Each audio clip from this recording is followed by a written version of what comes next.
Natin ngayon itong EcoSport na to. Tapos na to. Engine tranny, okay na yan.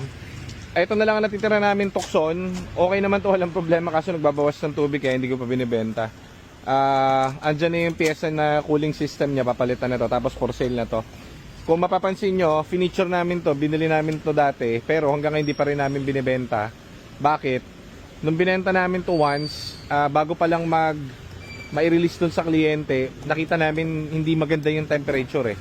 So, hinold namin ng sale dito. Hindi kami nagbebenta na may something eh. So, ngayon dahil medyo lumuwag-luwag na tayo rito, pinabalik ko na rito tong Hyundai natin. Nakapark kasi sa kabila. So, titiradahin na natin yung mga cooling system niya. Fast brake lang to pero hindi ako nagbebenta na may something. So, kailangan yan maayos.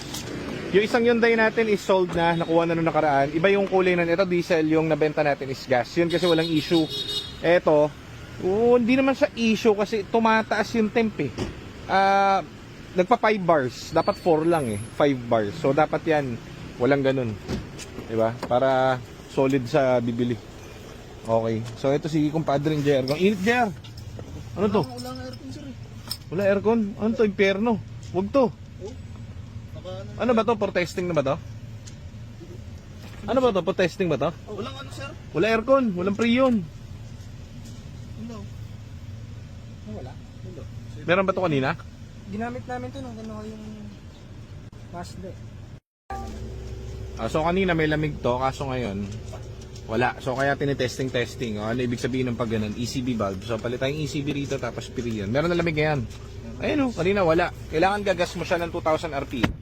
Pagka ganun, sablay na yung ano yan. Hindi pa naman for release to. So pinupulido pa ito guys. Kaya gamitin namin. May bibili kami EcoSport kasi pinakyaw na yung mga EcoSports namin dito. Kailangan mag-restock na mag-restock. Restock na lang kami ng restock.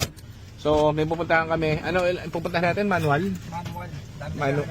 Oo, sige. Dami may gusto ng manual. Sige, kayo bahala. Manual, sige. Manual it is. Okay, let's go. So, dito na tayo guys sa bandang malayo ng iniikot namin. Dito lang pala sa gilid ng garahe.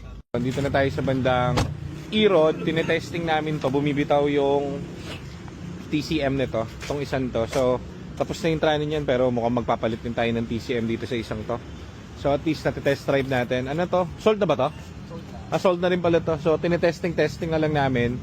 Tapos, yung mga hiccups nito, tinitirada natin. Parang iba mga unit natin. So, babiyahe sana namin. Yung pala, dito lang sa gilid yung pupuntahan. So, may pupuntahan tayo ngayon, manual na EcoSport. Iwanan muna natin si Boy JR doon. Siya magbabantay niyang kotse. Marami kasi masyado tayo. Parang kondo yung pupuntahan natin, no? Ano, mukhang malungkot ka. Wala ka ba sa tuliro nga? Ha? Mukhang malungkot ka. May problema ka ba? Wala. May problema ka. Masaya ka. Saya ako, happy ako. Happy ka? Pumalakpak ka nga. Yan ang gusto ko sa iyo. Bawal tayo malungkot kasi kakainin ka ng problema. Ayan nga yung mga words of wisdom. Bakit ano? Sinabi ko na sa isang gintong aral na naman. Ano ibig sabihin ng kamote rider? Bakit kamote rider? Dahil pag nabangga, Kamote nga. kamote nga, kaya kamote rider. Okay? Ngayon alam mo na, nakapulot ka na naman ng gintong aral. Dahil sa may Pure Gold, dito lang sa may Araneta. So, layo ng iniikot namin, Alangyaya, dito lang pala sa amin malapit. Isang kanto lang. Kung ano pa ginawa namin. Uy, ganda na ito Uno. Saan ba? Ano yan, meet up? Bahay?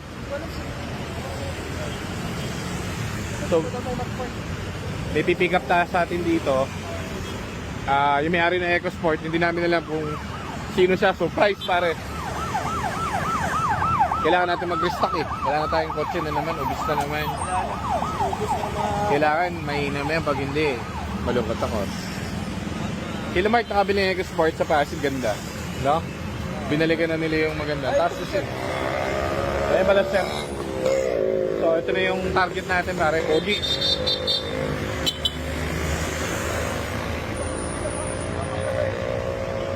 Hello sir, hello.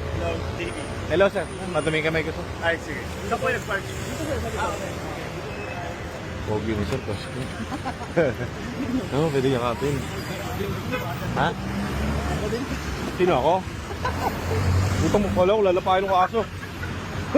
Tatalod sana ako Doon, pogi ni sir doon. Ano gagawin mo sir? Kumbaga, makasalubong mo sa iskinita yan si sir. Ang gagawin mo? Lalapangin mo ba? Ako lalapangin ko yan. Hindi ako bading pero pogi.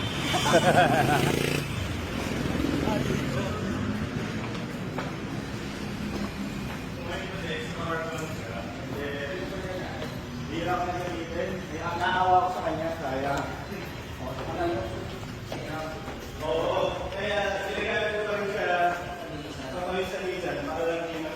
Punta tayo sa morgue.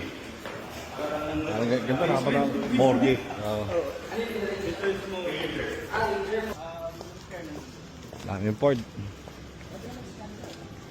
So ito yung dito natin, puti na manual. So hindi na nagagamit ni Sir Pogi eh. So check natin. Manual guys. Eh hindi nyo lang nagagamit masyado at bumili siya ng bagong tangke.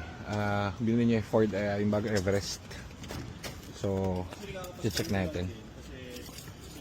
Mainam ba to? Mainam, katawan, body, okay naman. Rare tong ganito seats oh. Okay. So, ngayon, bango ng loob, amoy siniguelas. Okay siya, okay siya. Amoy siniguelas, okay siya. Lalaki to si sir. Straight to. Ayun oh. Okay, straight si sir. Sure ball. So, tingnan na natin kung anong lalabas sa scan natin. I-check ni Nico yung... Marami na rin ako napalipan. Fresh battery last year lang. Yung tangke nung ulan, pinalitan ko rin. Init.